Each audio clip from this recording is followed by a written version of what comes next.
Buenas compañeros y licenciada, en este día presentaremos el tema Técnicas anestésicas en paciente obstetra, presentado por mi compañera Stephanie León y mi persona Karina Maldonado.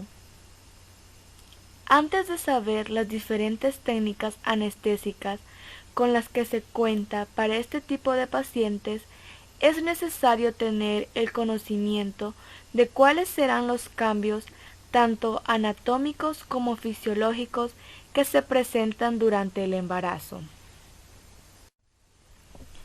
Alteraciones fisiológicas y anatómicas en el embarazo. Las alteraciones más importantes que se presentan en el organismo materno son provocados por efecto hormonal directo de la progesterona, producido por la placenta.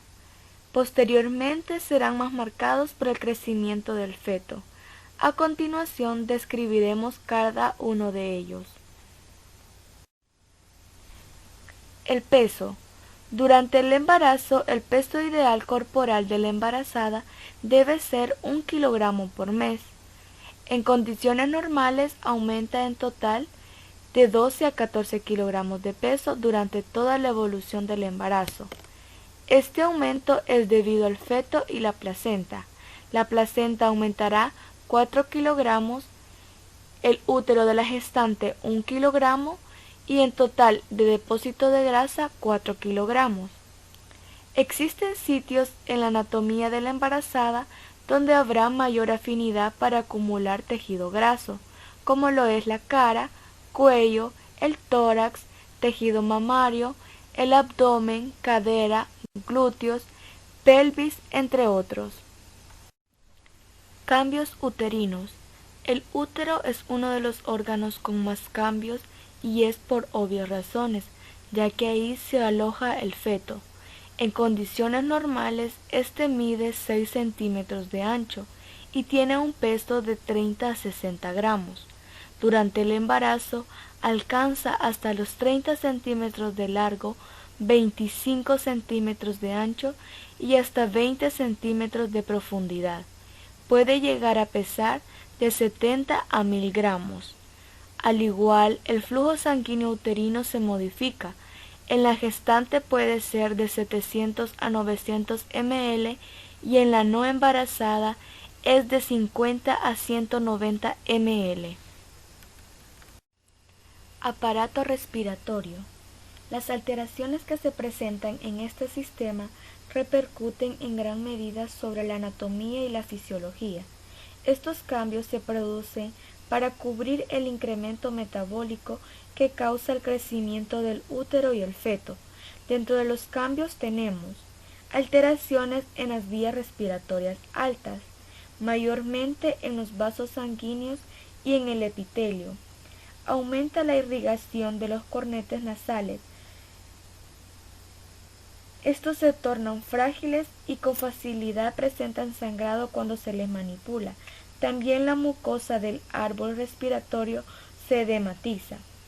Otro cambio es la sensibilidad a la respuesta al dióxido de carbono del centro respiratorio. Esto se debe al aumento de la hormona progesterona, motivo por el cual la paciente aumenta su frecuencia respiratoria.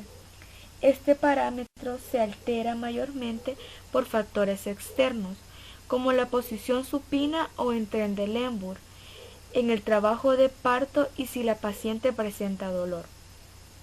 También los cambios anatómicos en el tórax y costillas. Estos cambios se producen para compensar que los órganos intratorácicos son desplazados por la elevación del diafragma, que es causado por el aumento del útero. Las costillas tienden a horizontalizarse, lo que hace que el tórax aumente su diámetro de 5 a 7 centímetros, y cuan mayor sea el feto habrán mayores cambios y la capacidad del tórax se encontrará disminuida. Otro cambio es la labilidad a la hipoxemia, mayormente cuando se coloca a la paciente en posición de litotomía o en Trendelenburg o cuando se administra anestesia general, debido al mayor consumo metabólico y de oxígeno. Otro cambio es la dificultad a la intubación. El aumento de los vasos sanguíneos del epitelio pulmonar en las vías respiratorias altas facilita que la mucosa sangre en las maniobras de intubación o aspiración. La parte más sensible es el epitelio nasal, por lo tanto, se deben evitar manipulaciones traumáticas en esta área, como lo es la intubación nasotraqueal o aspiraciones nasales. Otro cambio es la hiperventilación. El centro respiratorio de la embarazada presenta sensibilidad aumentada al dióxido de carbono, lo que provoca que ésta hiperventile, originando un mayor consumo de oxígeno y aumentando la frecuencia respiratoria, lo que produce que al momento de dar una anestesia general debe evitarse hiperventilar a la paciente. Otro cambio es la presión de oxígeno se encontrará disminuida. Es más evidente bajo anestesia general. Antes de intubarla existe un periodo de apnea, el cual la presión de oxígeno va a disminuir con mayor rapidez que en la no embarazada. Para minorar este problema se puede administrar lo que es oxígeno previo a la inducción o después de aplicar alguna técnica neuroaxial. La capacidad residual funcional se encuentra disminuida, lo que ocasiona que la captación pulmonar de anestésicos sea más rápida y se alcance en cortos tiempos concentraciones altas de fármacos inhalados, provocando inducciones rápidas. También las concentraciones alveolares mínimas de los anestésicos inhalados disminuye, por lo que se requerirá menor concentración de los mismos durante la anestesia. Como todos nosotros sabemos, en nuestro país existe una alta incidencia que la población padezca de obesidad mórbida, y las mujeres con este tipo de afección no están exentas de convertirse en gestantes. Por ello, es de suma importancia que conozcamos todos los cambios sufridos durante el embarazo, que en ellas se encontrarán agravados. Dentro de los cambios respiratorios que este tipo de paciente nos presenta tenemos aumento del consumo de oxígeno. Su mecánica respiratoria y el volumen pulmonar se verán modificados, impidiendo una buena oxigenación. Aumenta el consumo de oxígeno, lo cual hace que la gestante con obesidad sea más susceptible a una rápida desaturación e hipoxemia en situaciones de apnea. La paciente obesa produce alteraciones asociadas también a una disminución de la distensibilidad pulmonar y de la pared torácica, lo que conlleva a un incremento de las resistencias respiratorias y a una disminución de la capacidad residual funcional. Las gestantes con obesidad mórbida presentan no solo dificultad a la intubación, sino también una mayor dificultad a la ventilación con mascarilla, debido al cúmulo de tejido adiposo que éstas tienen ya sea en el cuello o en la parte superior de la espalda. Otro cambio se da a nivel del aparato cardiovascular. El volumen sanguíneo se eleva en total 35%, a expensas del volumen plasmático, que aumenta a un 45%, en contraste con un 20% de la masa eritrocitaria. La diferencia que existe entre el volumen plasmático y la masa eritrocitaria da como resultado a lo que se denomina anemia plasmática por dilución o conocida como anemia fisiológica. Los leucocitos aumentan muy poco y las plaquetas se elevan o disminuyen. Una hemoglobina de 11 gramos y un hematócrito de 35% se consideran normales en la embarazada. La viscosidad de la sangre disminuye, lo que contribuye a incrementar el gasto cardíaco. Durante el parto, el promedio de sangrado será alrededor de 500 ml y en una operación cesárea entre 800 y 1000 ml. Otro de los cambios que se da es a nivel del gasto cardíaco. Este se empieza a elevar de modo paulatino hasta alcanzar cifras del 50% sobre los niveles previos al embarazo. Continúa así hasta el segundo trimestre y se estabiliza en el tercero. En el periodo expulsivo se incrementa el gasto cardíaco de un 80 al 150%. Este aumento es bien tolerado en aquellas pacientes que no tienen afecciones cardíacas, y en aquellas que sí las tengan, el anestesista debe tomar medidas necesarias para evitar congestiones cardiopulmonares. El gasto cardíaco regresa a la normalidad 2 semanas después del parto. En la paciente obesa, sufre un aumento adicional del gasto cardíaco. La hipertensión arterial se presenta con más frecuencia en la gestante obesa.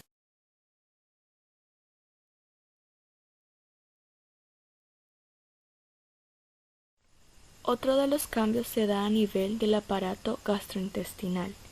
El estómago es desplazado en dirección cefálica y anterior, rotando unos 45 grados a la derecha.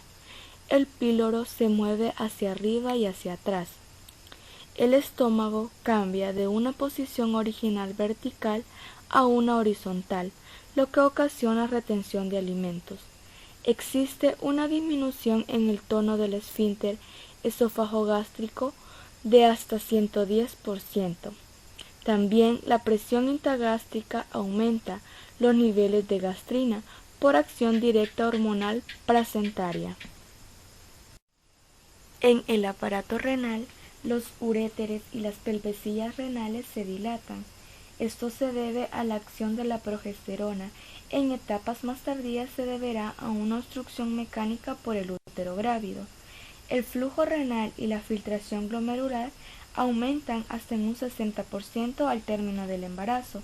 La reabsorción tubular de agua y los electrolitos se incrementan y también disminuye la osmolaridad del plasma. Existe glucosuria de 1 a 10 gramos al día y esto se considera normal. Se debe a que la absorción tubular de la glucosa no es adecuada en relación directa con el aumento del flujo glomerular. En el sistema nervioso central es normal que existan lumbalgias debido al aumento de peso, así como modificaciones en la columna vertebral. Aumentará la presión del líquido cefalorraquídeo y la hiperventilación durante las contracciones uterinas del trabajo de parto. También la capacidad del espacio peridural estará disminuida. También se disminuyen los requerimientos de anestésicos generales y locales. Esto se atribuye al incremento de niveles plasmáticos, tanto de progesterona y endorfinas, que aumentan la neurosensibilidad a estos fármacos. Los fármacos para la inducción y el mantenimiento de la anestesia deberán disminuirse en promedio del 30% en comparación con la no embarazada. Pasaremos a hablar sobre otra parte importante en la elección de la técnica anestésica, y son los exámenes de laboratorio.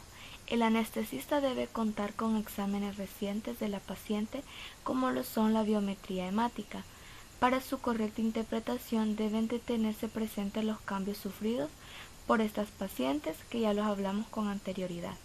Deben revisarse detalladamente cada uno de los exámenes realizados a la paciente y se considera valores normales y adecuados para pasar a una paciente a cesárea, que tenga una hemoglobina de 11 gramos y un hematócrito mayor al 35%. Dependiendo si existe una enfermedad concomitante, se solicitarán otras pruebas enfocadas a incrementar la información que permita conocer el estado real de la embarazada. Entre estos puede requerirse el examen general de orina, química sanguínea, pruebas de coagulación y, si es posible, esta última con una vigencia menor a las 24 horas. Como mínimo debe de indicarse el tiempo de protrombina, el tiempo de tromboplastina, el INR.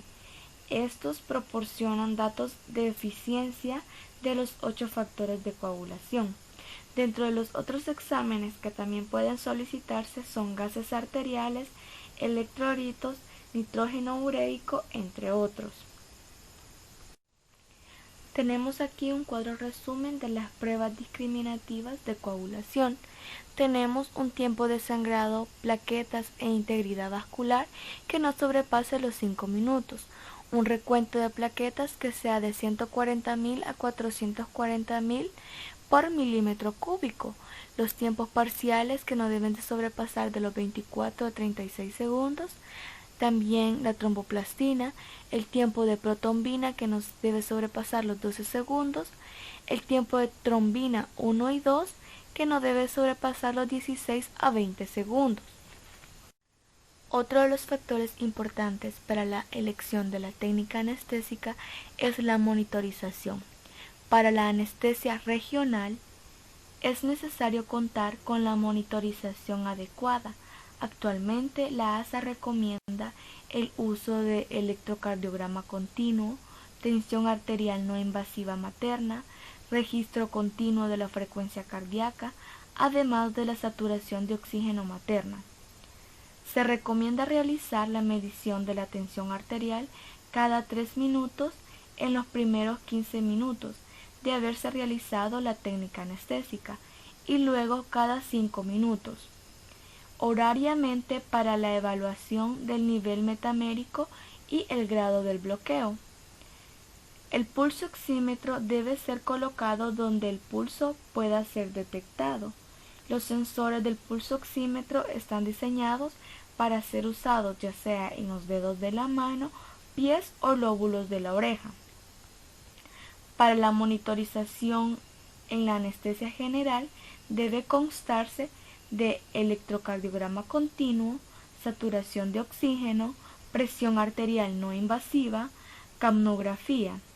Otras modalidades de control deberán preverse según la situación que lo demande, como lo es el monitoreo de la relajación muscular, presión arterial invasiva, si así lo demanda, o la medición de la diuresis.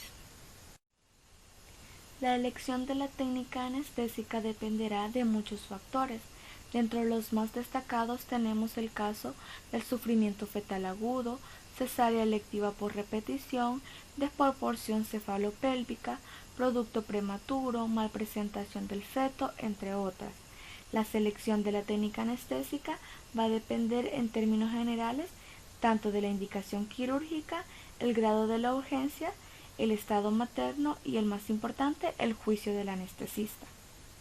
Las guías para la práctica de anestesia obstétrica de la ASA estipulan que la operación cesárea debe ser manejada de preferencia con técnicas regionales de conducción, como lo puede ser espinal, epidural o combinada, y tratar de evitar el uso de anestesia general, la que solo debe aplicarse cuando haya una indicación absoluta, como las que mencioné anteriormente, o como lo puede ser una falla de una anestesia regional, problemas de coagulación o en sí el deseo de la paciente.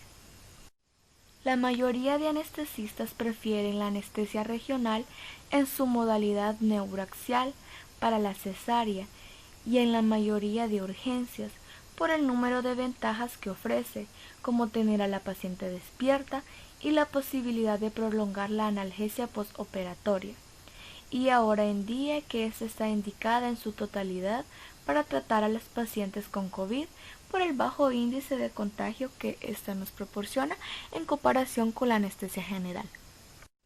Hablaremos sobre la anatomía y la posición del paciente para realizar una técnica anestésica regional, ya sea en un abordaje epidural o subaracnoideo. Para poder establecer el nivel de punción del espacio intervertebral para el abordaje de la región lumbar, se debe utilizar la línea intercrestal denominada línea de Tuffier, la cual cruza la región sobre la apófisis espinosa de la L4, aunque puede hacerlo a la altura del espacio L4-L5 o L3-L4. La embarazada nos presenta una lordosis acentuada a nivel de la región lumbar, lo que dificulta colocarla en una posición flexionada para la aplicación de la técnica anestésica. La cooperación de la paciente y el apoyarse en un asistente puede resolver esta dificultad. La posición de decúbito lateral tiene menos efectos adversos sobre el retorno venoso y el gasto cardíaco, siempre y cuando la flexión de la espalda no sea forzada. En la paciente obesa, esta posición dificulta mucho la palpación de las referencias anatómicas para poder identificar el espacio y el sitio de punción. En estas pacientes se recomienda, o una mejor alternativa sería hacerlo en una posición sentada. Si se decide aplicar la anestesia en una posición de cúbito lateral, es importante que la espalda de la paciente esté paralela al borde de la mesa quirúrgica para tener mejor palpación y visión del ángulo de penetración de la aguja, así como una mayor estabilidad de las manos y brazos. Al colocar a la paciente en una posición sentada, existe una mayor incidencia de hipotensión ortostática, que como sabemos es la bajada de la tensión arterial por el cambio de posición de una manera brusca. También se disminuye el retorno venoso, el gasto cardíaco y la perfusión placentaria se ve incrementada. Las ventajas que ofrece la posición sentada es que es más fácil de palpar la línea de Tuffier, y en las pacientes obesas, que como sabemos su incidencia de embarazos es cada día mayor, facilita el abordaje en este tipo de pacientes. Pero al realizarlo debemos asegurarnos que ésta se encuentre sentada con la cabeza flexionada y los antebrazos descansando sobre sus piernas para evitar el descenso de los hombros. Los pies se cuelgan y se deben de apoyar sobre un banco. La altura del bloqueo. El anestesista debe recordar qué estructuras intraabdominales desea bloquear y su altura, como por ejemplo el peritoneo, que se encuentra a una altura de torácica 4, la vejiga torácica 10, al igual que el útero. Estos tienen una inervación segmentaria espinal que puede ser mucho más cefálica en comparación con la incisión de la piel que corresponde a la operación a realizar. Tenemos aquí una tabla que nos resume la altura del dermatoma según el tipo de cirugía. Para una cirugía abdominal superior deseamos bloquear hasta una torácica 4, para una cesárea torácica 4, para una cirugía de cadera torácica 10 y ya para una cirugía de pie y tobillo una lumbar 2. Factores como el fármaco, el paciente y la técnica pueden afectar a la distribución de la extensión del anestésico local dentro del espacio intradural. Muchos de estos factores no son controlados por el anestesista, lo que lleva a una variabilidad entre los pacientes. Como observamos en imagen, tenemos los diferentes dermatomas y su ubicación. Es de suma importancia que nosotros tengamos conocimiento de ello, ya que de esto va a depender hasta qué dermatoma nosotros queremos bloquear cuando empleamos una anestesia regional. El mecanismo de acción del bloqueo neuroaxial se da en primer lugar por acción del bloqueo neuroaxial de la raíz nerviosa. El anestésico se inyecta en el líquido cefalorraquídeo o en el espacio epidural. Lo que hace es que baña la raíz nerviosa. La inyección directa de un anestésico local en el líquido cefalorraquídeo durante una anestesia raquídea permite que a dosis relativamente pequeñas y de poco volumen produzcan importantes bloqueos sensitivos y motores. Opuesto a esto tenemos la anestesia epidural, que alcanza a bloquear las raíces nerviosas solo con grandes volúmenes de anestésicos locales.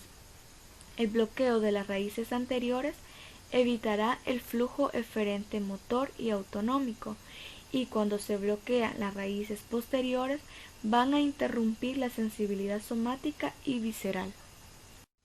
En la anestesia neuroaxial podemos distinguir dos tipos de bloqueos.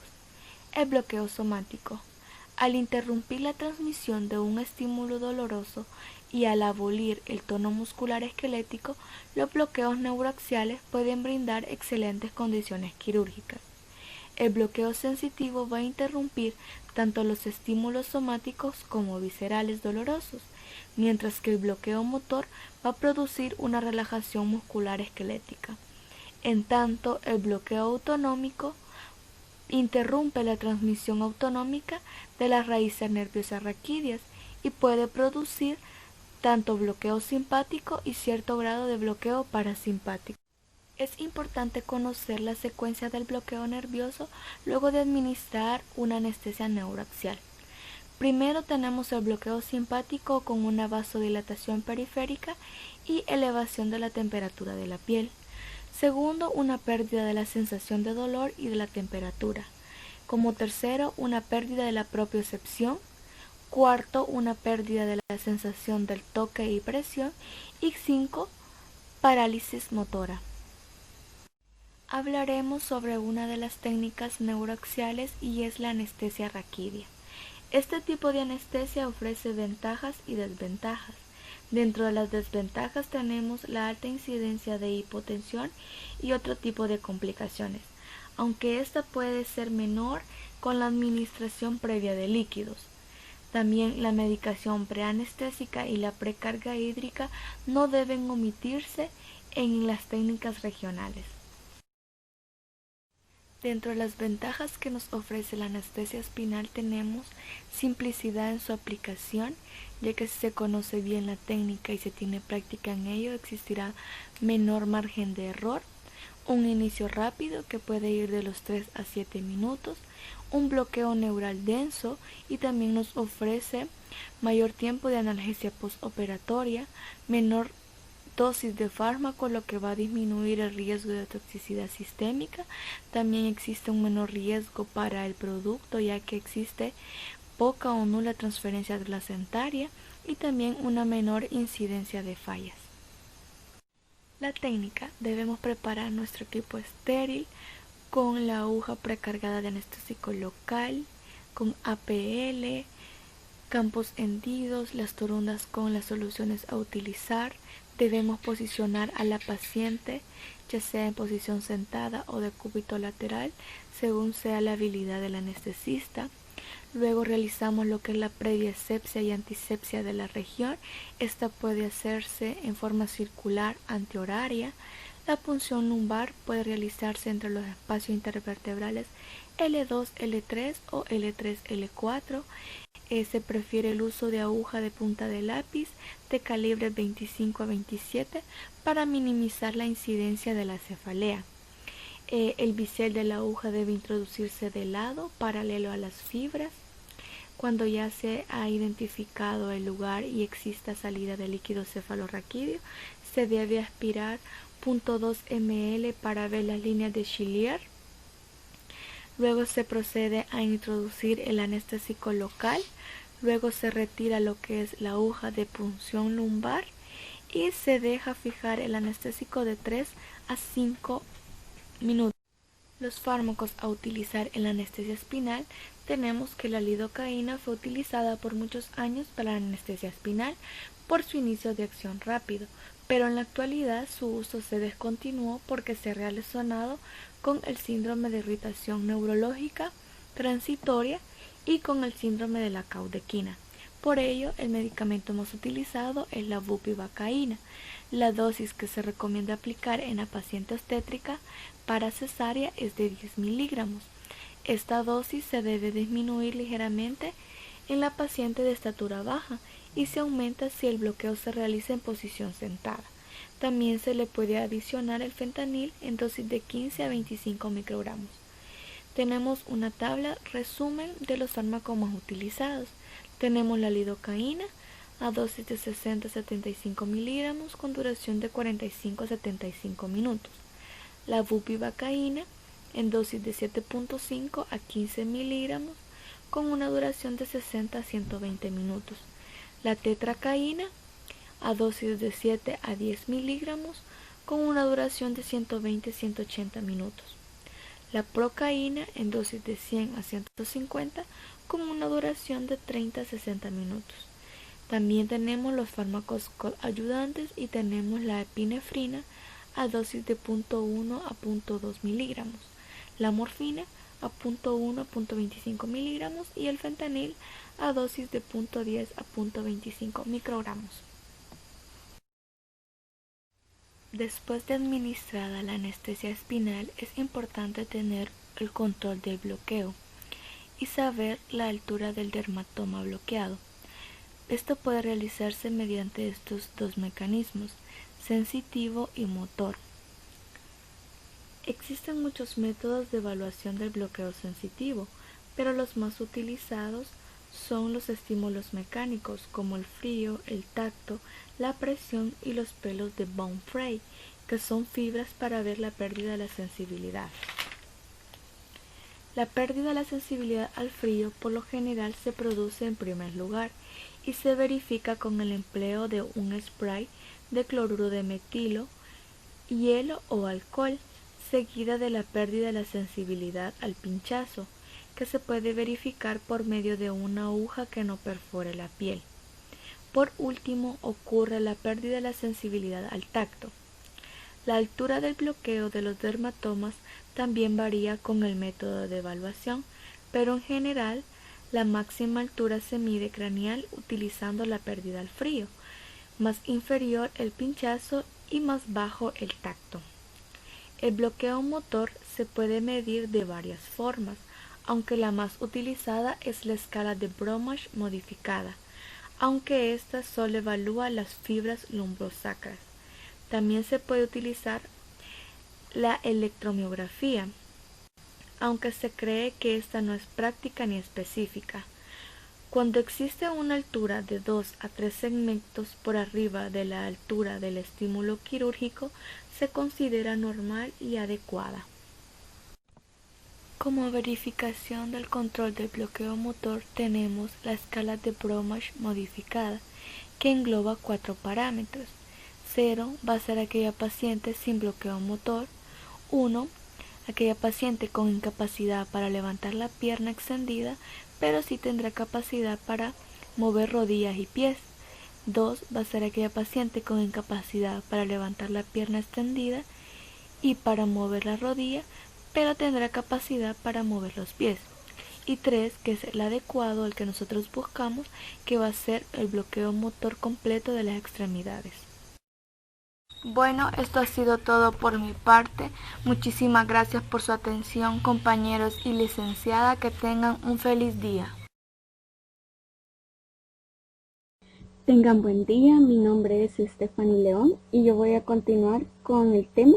Les voy a continuar hablando sobre la anestesia epidural.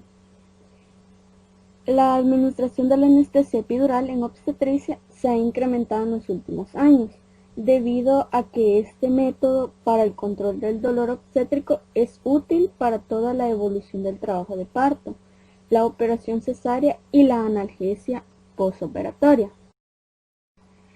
La distribución del anestésico local en el espacio epidural es volumen dependiente, a diferencia de la anestesia espinal, que depende en lo fundamental de la varicidad del anestésico local en relación a la del líquido cefalorraquídeo.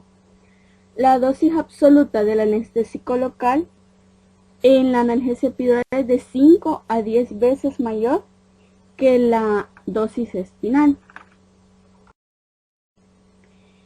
Las ventajas de la anestesia epidural son que la dosis puede ser tamizada de acuerdo al nivel del bloqueo que se requiera. Otra es que la incidencia de la hipotensión arterial severa con la consiguiente baja de la perfusión útero-placentaria es menor. Y la anestesia epidural produce bloqueo motor menos intenso que la anestesia espinal. Esta es otra de las ventajas que aporta. Pero así también tiene sus desventajas. Algunas de ellas son el tiempo de latencia prolongado en situaciones que requieren un inicio rápido de la anestesia. Se recomienda esperar de administrar la dosis de prueba del anestésico local de 3 a 5 minutos antes de completar la dosis terapéutica. Dependiendo del anestésico local seleccionado, se requieren otros 10 a 15 minutos para obtener anestesia quirúrgica. La paciente embarazada requiere para analgesia epidural aproximadamente de 0.8 a 1 ml de anestésico local por cada segmento a bloquear. Es necesario alcanzar un nivel de T4 para la operación cesárea, por lo que son 18 segmentos los que se deben bloquear. La mayoría de pacientes reciben de 15 a 20 ml de anestésico local. Algunos autores recomiendan administrar 5 ml de anestésico local como primera dosis y esperar 2 minutos. Y hay que observar si hay signos de bloqueo espinal o de toxicidad sistémica. De no presentarse ninguna complicación, se procede a inyectar el resto de la dosis calculada. Los opioides administrados por la vía epidural aumentan la calidad y duración de la analgesia intraoperatoria. Algunos autores recomiendan administrar de 50 a 100 microgramos de fentanil con la dosis terapéutica del anestésico local. Otros autores reportan la administración de fentanilo morfina una vez que ha sido pinzado el cordón umbilical. Hay que recalcar que la administración de fentanilo a dosis terapéuticas no produce efectos adversos en el neonato. Luego tenemos los fármacos y las dosis y su tiempo de inicio y duración. Tenemos la lidocaína al 2% con epinefrina, que su dosis va a ser de 300 a 400 miligramos, un inicio de 5 a 15 minutos y va a tener una duración de 75 a 100 minutos. Luego tenemos la bupivacaína. La dosis va de 75 a 100 miligramos. Su tiempo de inicio es de 5 a 15 minutos y su duración es de 120 a 180 minutos. Luego tenemos los fármacos adyuvantes. En este tenemos la morfina, que su dosis va de 1 a 2 miligramos. Tenemos el fentanil, que la dosis va de 0.05 a 0.10 miligramos. Y tenemos la meperidina en dosis de 50 a 75 miligramos. Luego tenemos las técnicas de identificación del espacio epidural. El espacio epidural en promedio se encuentra a una distancia de la piel en la región lumbar de 4.23 a 4.93 centímetros, dependiendo del nivel de punción. El grosor del ligamento amarillo es en promedio de 5 milímetros en la región lumbar. En obstetricia se utilizan para el abordaje epidural la región lumbar, debido a que las apófisis espinosas no tienen una posición tan angulada en relación con el cuerpo vertebral como sucede a nivel torácico. Además, el diámetro del espacio intervertebral es mayor. El ángulo de penetración de la aguja epidural al momento de la punción debe ajustarse de acuerdo con el nivel del espacio intervertebral en que se va a realizar. Otro factor importante es que hay que considerar la posición en la que se va a colocar a la paciente para la aplicación del bloqueo. En la posición sentada, la dirección de la aguja debe ser cefálica. Y si la punción se realiza en la línea media, el ángulo adecuado que se recomienda debe formar la aguja con la espalda de la embarazada en 10 grados. Pero si el abordaje del espacio es paramedial, es aconsejable un ángulo de 45.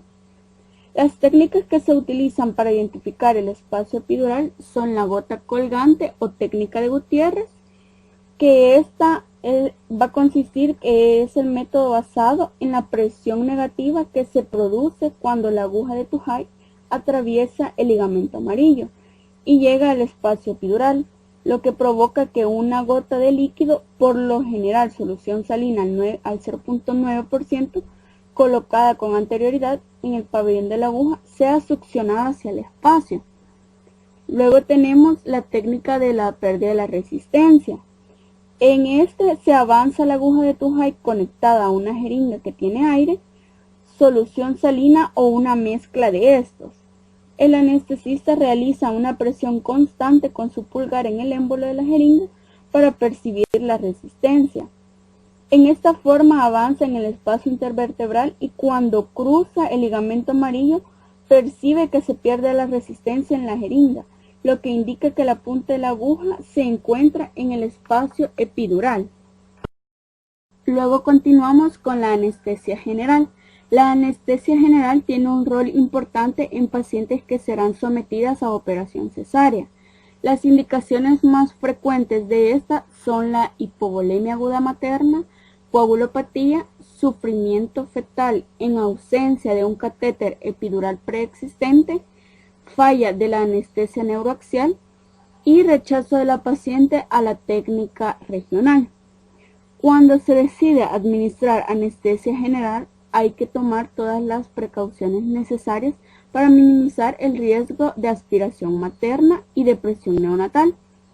Cuando sea posible, se deben utilizar medidas para reducir y alcalinizar el contenido gástrico antes de iniciar la anestesia, como por ejemplo la administración de un antiácido previo a la inducción, que va a aumentar de manera significativa el pH gástrico. La administración de metoclopramida, que es un agonista colinérgico periférico y antagonista central de los receptores de dopamina, se utiliza en dosis de 10 miligramos por vía intravenosa. En 15 minutos incrementa la peristalsis gástrica, contribuyendo al vaciamiento del estómago y al aumento del tono del esfínter esofágico superior. El riesgo de regurgitación y aspiración puede disminuirse con las siguientes maniobras: una intubación de secuencia rápida, evitando la ventilación con presión positiva previa a la intubación. Esto lo que va a hacer es llenar de aire el estómago y aumentar el riesgo de la regurgitación. También utilizar la maniobra de Selig, que ya sabemos consiste en la aplicación de presión cricoidea que ocluye el esófago y previene la regurgitación pasiva durante la intubación. También insuflar el globo del tubo endotraqueal, auscultar ambos campos pulmonares y observar la capnografía y la oximetría de pulso. Previo a la inducción se debe administrar a la paciente embarazada oxígeno al 100% con mascarilla facial durante 3 a 5 minutos, que es el intervalo ideal para la desnitrogenización. En situaciones de urgencia, la paciente puede realizar 4 inspiraciones profundas en 30 segundos de oxígeno al 100%. La adecuada desnitrogenización es esencial porque la capacidad residual funcional disminuida y el incremento del consumo del oxígeno de la paciente causa un inicio rápido de hipoxemia durante la apnea. Luego tenemos el síndrome de Pittwig. ¿Qué es este síndrome? También conocido como el síndrome de hipoventilación por obesidad. Esta es una enfermedad respiratoria de las personas obesas que causa niveles bajos de oxígeno y demasiado dióxido de carbono en la sangre. El nivel de oxígeno es bajo y el dióxido de carbono es alto a causa de una afección llamada hipoventilación durante el día. Esto significa que no está inhalando y exhalando el aire de los pulmones muy bien. Este síndrome tiene 3 características principales, que son la obesidad, la hipoventilación diurna, que es la dificultad para eliminar el dióxido de carbono, y un trastorno respiratorio del sueño, como por ejemplo el síndrome de apnea obstructiva del sueño. Los síntomas de este son la falta de sueño y un nivel de oxígeno en sangre menor de lo normal. Algunos síntomas frecuentes son la somnolencia durante el día, falta de energía, dificultad respiratoria, dolor de cabeza e incluso puede haber depresión. Algunos síntomas nocturnos son los ronquidos fuertes y frecuentes mientras duerme o pausas en la respiración. Puede dejar de respirar durante periodos breves. El diagnóstico de esta se realiza una historia clínica completa de los síntomas que presenta la paciente, incluidos los hábitos mientras duerme. Se evalúa el índice de masa corporal, se mide sus niveles de oxígeno y dióxido de carbono en sangre y posiblemente se le realice una radiografía de tórax y un estudio del sueño. Si su índice de masa corporal es de 30 o más, se considera que es un paciente obeso o con obesidad mórbida. Luego tenemos el manejo anestésico en este tipo de síndrome. La visita preanestésica en estos casos es primordial en estas gestantes. Se debe monitorizar la presión arterial porque es algo primordial. se debe contar con brazaletes de longitud adecuada para el tamaño del brazo de ellas. Es primordial poder contar con anestesiólogos y anestesistas, que por lo menos uno de ellos sea experto en obstetricia y en el manejo de la vía aérea difícil. Se debe disponer de diferentes laringoscopios, material para manejo de vía aérea difícil, guías, videolaringoscopio, fibrobroncoscopio y mascarillas laríngeas de diversos tipos. Como profilaxis de la aspiración broncopulmonar, en la cesárea electiva siempre debe administrarse un antiácido como los bloqueantes de los receptores H2, que reducen la producción gástrica de secreción ácida. La metoclopramida, antagonista dopaminérgico, aumenta el tono del esfínter esofágico, favoreciendo el vaciado del contenido gástrico. Puede incrementar el efecto del antiácido, siendo de gran utilidad. Previamente a la inducción es fundamental realizar preoxigenación con el objetivo de aumentar el tiempo antes de alcanzar el punto crítico de saturación durante la apnea. Se realiza con mascarilla con oxígeno al 100% y flujo de 5 litros por minuto, realizando inspiraciones de volumen normal durante unos 3 a 5 minutos. Si no se dispone de este tiempo, hay que indicarle a la paciente que realice respiraciones a máxima capacidad vital unas 8 veces, con un flujo de 10 litros por minuto. La inducción debe hacerse de secuencia rápida para evitar la ventilación con mascarilla, que provocará la introducción de aire en la cavidad gástrica, favoreciendo el reflujo del contenido gástrico y ocasionar una broncoaspiración.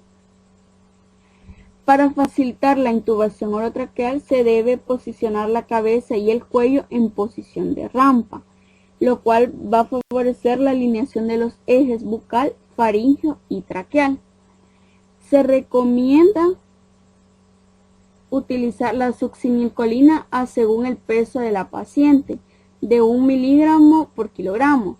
Es el relajante mayormente empleado para la intubación en estas gestantes. La intubación debe ser rápida y cuidadosa para evitar traumatismo sobre la vía aérea superior.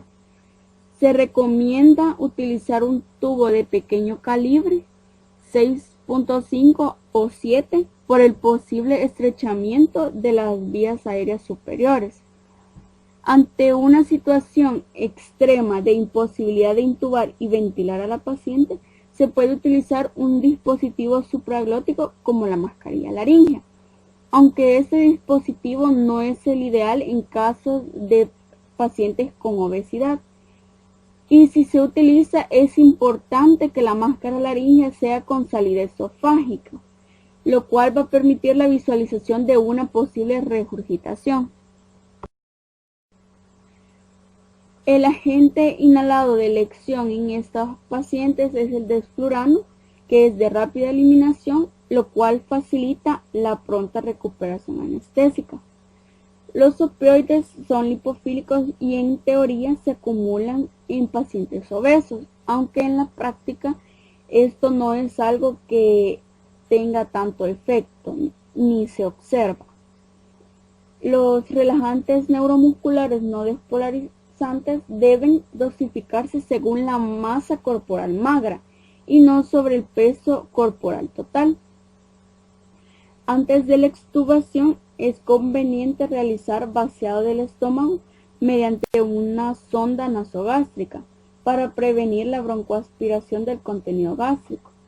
La extubación debe hacerse con los relajantes neuromusculares totalmente revertidos y la paciente debe estar completamente despierta y en posición semi-incorporada unos 30 grados. Luego tenemos la complicación de la anestesia general, que sería un broncoespasmo, que es la contracción reversible de la musculatura del árbol bronquial a nivel del tracto respiratorio inferior. Aumento de la respuesta del árbol traqueobronquial a diversos estímulos. El tratamiento de este va por pasos y en el primero es asegurar la adecuada oxigenación y ventilación. Se va a aumentar la FiO2 a 1 si la saturación se compromete. Como segundo paso, vamos a ventilar a la paciente manualmente. Puede reducir la presión de la vía aérea y si la ventilación manual se prolonga, hay que pedir ayuda. Como tercer paso, hay que verificar que el problema sea realmente un broncoespasmo. Mediante la auscultación pulmonar, hay que revisar la posición y estado del tubo y aspiración con sonda a través del tubo. Para un broncoespasmo leve vamos a retirar cualquier irritante de la vía aérea, vamos a aumentar la profundidad anestésica con un agente anestésico volátil si el paciente no está hipotenso. Vamos a administrar beta-agonistas inhalados y vamos a repetir a los 10 minutos si no hay respuesta ni existe taquicardia. Se requieren mayores dosis de aerosoles si se administran por el tubo endotraqueal. Salbutamol 4 nebulizaciones en el tubo y si el paciente está en ventilación espontánea, vamos a darle salbutamol nebulizado, solución de 10 ml al 0.5% a dosis de 1 miligramo diluido en 4 ml en suero fisiológico por vía inhalatoria, con un flujo de oxígeno de 6 a 8 litros por minuto. En el caso para el broncoespasmo moderado y grave, hay que mantener las mismas medidas que para el broncoespasmo leve y vamos a aplicar metilprednisolona a dosis de 1 miligramo por kilogramo de peso en bolo intravenoso. En el caso de que sea un broncoespasmo y este no se resuelve con las medidas que ya tomamos, hay que administrar nebulizador de beta-agonista sin diluir. La nebulización salina puede ser irritante, especialmente durante el broncoespasmo intenso.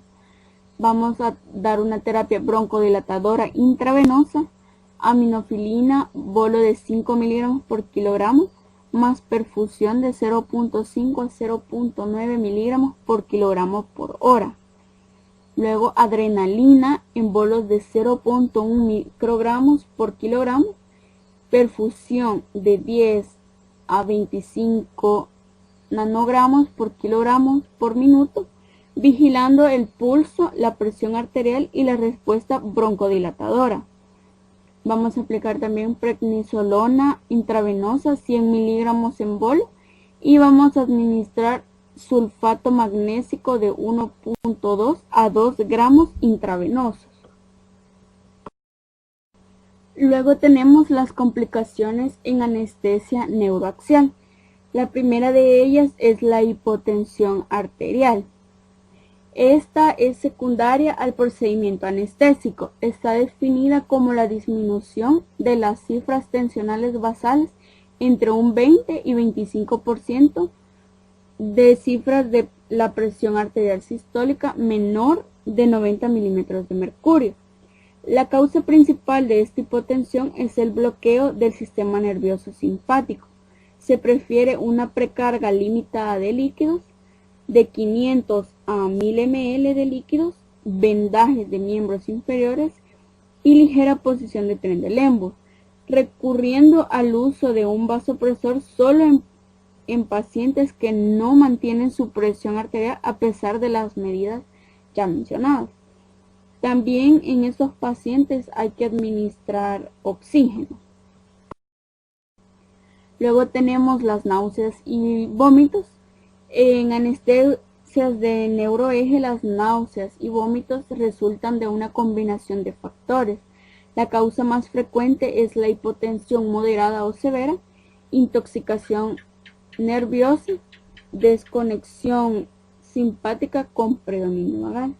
El tratamiento es etiológico. Hay que corregir la hipotensión o administrar un bloqueador de receptor H2 como la metoclopramida o un antiemético como el dimenhidrinato. Otra que tenemos son los escalofríos. Las respuestas de escalofríos y temblores aparecen en 30% de los pacientes durante una anestesia de neuroeje. Este se puede corregir con meperidina 15 miligramos. Luego tenemos la cefalea postpunción dural en la embarazada. La cefalea que se produce como consecuencia de la punción accidental de la dura madre. Su frecuencia varía en relación directa con el tamaño y forma de la aguja. Otros factores que inciden a que la paciente presente cefalea es primero que la fuga de líquido cefalorraquídeo a través de la perforación dural producido por la aguja sea severo y en segundo lugar la deshidratación por ayuno prolongado de líquidos, pérdidas sanguíneas durante el nacimiento del producto y por incremento en la diuresis durante el periodo del posparto. ¿Cómo lo vamos a diagnosticar? Vamos a primero ver si hay antecedentes de un bloqueo de neuroeje y un componente postural, cefalea de predominio fronto-occipital con un claro componente postural, sin fiebre y con exploración neurológica normal, sería la presentación típica del cuadro de una cefalea. Esta en ocasiones se puede ver acompañada con alteraciones en la visión, como la fotofobia, diplopía, incluso puede haber sordera y tinnitus. El tratamiento conservador es reposo en cama e hidratación adecuada, aunque se ha demostrado en diferentes literaturas que la hidratación no nos lleva a un mejoramiento significativo. Analgésicos para el tratamiento de la cefalea que se utilizan, los más utilizados son el paracetamol, AINES o el tramal. También el uso de antieméticos cuando las náuseas y vómitos formen parte del complejo sintomático. También la cafeína ha sido un fármaco ampliamente utilizado en el tratamiento de la cefalea. Luego tenemos el tratamiento invasivo de la cefalea, que en este caso es el parche hemático epidural. Es la inyección de sangre autóloga en el espacio epidural. Se recomienda utilizarlo en pacientes muy sintomáticas y con escasos resultados de las medidas conservadoras tras 24 a 48 horas. El volumen de sangre a inyectar tampoco se ha determinado con exactitud, pero la media va de 10 a 30 ml. Luego tenemos el hematoma epidural. Este se debe a traumatismo de venas epidurales, pero la hemorragia por lo regular es autolimitada por la presión del tejido y su extensión es mínima. También es bastante raro si los factores de coagulación y el tiempo de hemorragia son normales. Por último tenemos el bloqueo espinal total. Se produce una extensión excesiva a nivel cefálico del anestésico local, lo que va a generar un bloqueo simpático e hipotensión profunda de difícil control, que puede llegar a producir una hipoperfusión medular a nivel cervical con depresión del centro respiratorio e incluso en una parada respiratoria. El tratamiento de si se da una epidural continua, interrumpir la administración de anestésicos locales por el catéter. Segundo, hay que prestar especial atención a los signos del bloqueo de miembros superiores. Vamos a administrar oxigenoterapia y mantenimiento hemodinámico. Y muchas gracias por su atención.